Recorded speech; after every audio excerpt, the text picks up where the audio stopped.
Hello, my name is Shay. I am an aspiring billionaire. And today on 10 Minutes of Astrology, we are going to talk about Jupiter in Scorpio between the year 2029 to 2030. If you've enjoyed this series, which I'm really making for me, but I do still appreciate if you press all the buttons because, it makes me feel special. And don't you want that? Because I'm awesome. We're going to go ahead and jump in because I feel like it. Jupiter in Scorpio, for those of you who don't know, haven't kept up, have no idea what you're watching, this series goes into the next 20-ish years in astrology and what to look for with every planet in every sign, just about, more or less. By the way, I know I skipped Aquarius in the last video, and that's fine. I don't care.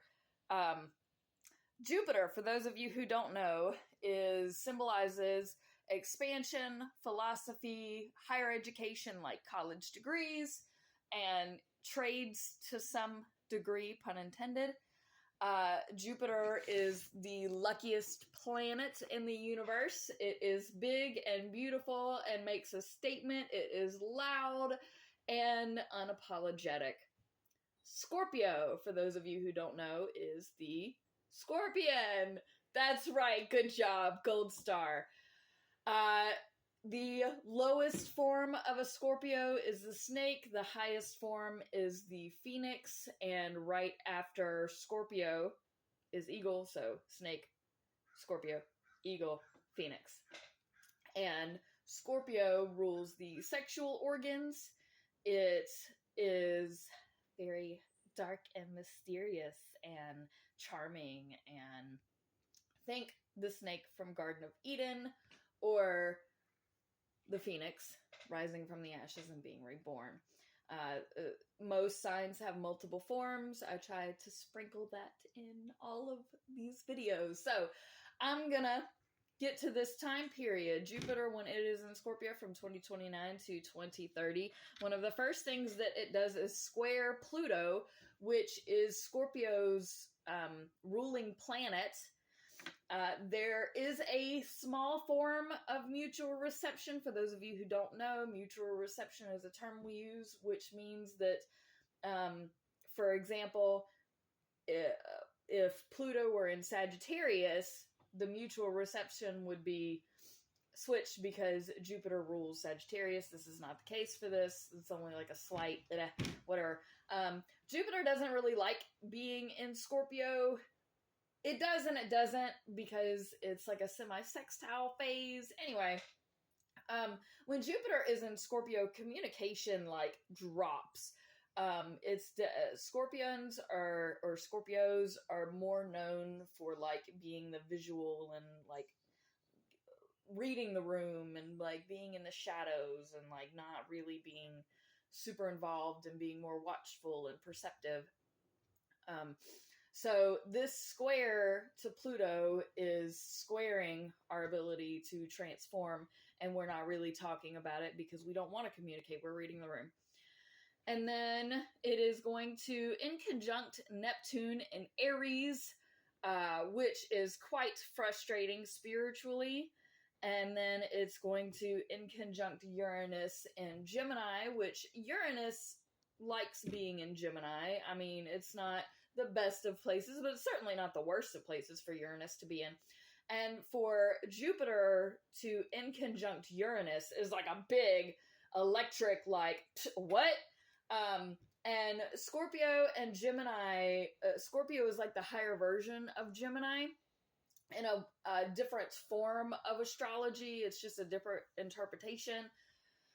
It's a whole theory that I have. We can get into it another time if you're really interested. But then it's an inconjunct to Uranus, which is just, let's throw creativity in a weird place. And our ability to move forward is going to be hindered because Scorpio just wants to sit back and observe and play the strategic role, which Jupiter is so big that it can only sit back and play strategy for so long before Jupiter like wants it. When Jupiter gets into Sagittarius, its home place, and it'll just be able to be comfortable and hop right in. But then there's also a point in time in all of this, I think I've skipped it, where there's going to be an opposition to Lilith and Chiron in Taurus from 6 to 9 degrees in that area. I haven't done videos on Lilith or Chiron, so I don't want to hop into it.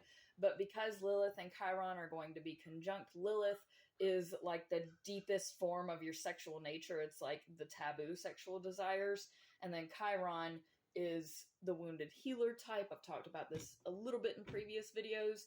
So for Jupiter to be in opposition with that is kind of a big thing. You're going to have to do some really deep soul searching to figure out these deep darknesses that you're not okay with in yourself, and to learn how to accept those things. Jupiter is lucky, so you might catch some luck being able to sort that out.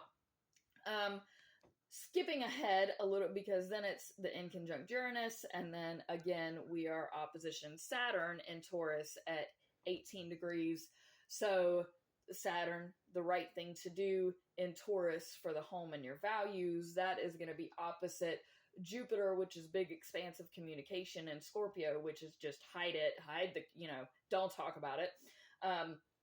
So that's going to be a thing, because is it wrong to not talk and to not speak up and to keep it hidden? Or is it actually the right thing to do, and Saturn is going to be in the wrong? So that's going to be like a moral judgment call at that point that you will have to make. And then Jupiter goes retrograde. It will then, again, opposite Saturn and Taurus. You're still going to be dealing with that moral dilemma in conjunct Uranus and Gemini, and that's going to be the miscommunication, the misreading, the aggravation. And then Jupiter goes back direct in July 2030, and it's going to, again, in conjunct Uranus, opposite Saturn. And these are going to be at later degrees, obviously. And then in October of 2030, Jupiter leaves and goes into its home placement of Sagittarius. Now, there are going to be moments in here and that I haven't brought up, because there are going to be other planets doing other things that aren't really related to Jupiter. But during this time period, there are going to be some planets that hit like the 0 degree mark, kind of all at once and all together. And at some point I will get to that and talk about that specific instance in that time period. But during those times, it's almost like a heart stop and a heart drop, and like a heart's being pulled out of your chest. But it's not Jupiter related. That's why I haven't really brought it up in this video until now. But my time is starting to wrap up. So I just want to say, if you've made it through all this, thank you so much for watching and supporting. And this time period is overall going to be more introspective, I definitely see. So, peace out, fam. Much love. I will continue doing this series with as much as I have in me and as much as storage as my phone can hold. I delete everything after I'm done with it, and it's just my phone is just constantly running out of storage. I am going to be out of town very soon, and there's a lot of you that ask me a lot of questions all the time about all sorts of different things, and I'd like to get around to that at some point, but I need more funding to have more time to talk about those things. So, all of your support is a blessing, and financial support especially. Again, if I can make $100,000 a year, I can do this constantly. If I can become a billionaire, I will change the world entirely. I'll be like fucking Batman. I don't know why Elon Musk ain't. Besides the point.